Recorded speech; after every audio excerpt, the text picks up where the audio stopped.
करबे माई माई कस के मारबऊ गोदी में उठा के करबे माई माई कस के।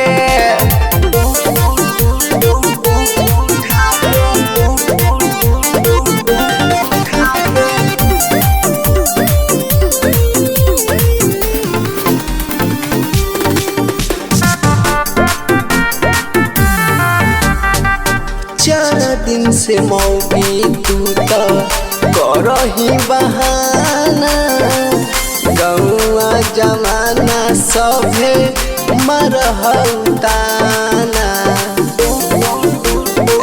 सुन 4 दिन से मौगी तू तो करही बहाना, गौआ जमाना सभे मरहु ताना। काहे हमरा के इतना सुनावा हो जी, काहे तोरा में हमरा दबावा हो जी।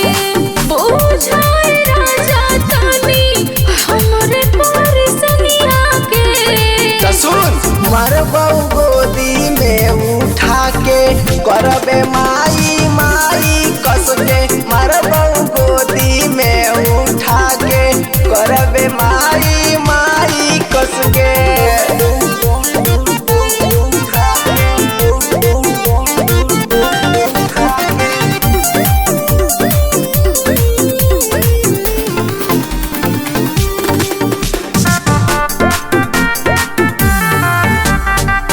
आज धराइल हई मौगी हमारा फेरा में, आज नाही छोड़बऊ मौगी आओ हमर कोरा में।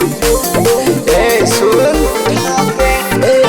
आज धराइल हई मौगी हमारा फेरा में, आज नाही छोड़बऊ मौगी आओ हमर कोरा में। काहे ऐसे के बिहारी पगलाइल हो जी, हमर ढोढ़े खिलौना बनल हो जी।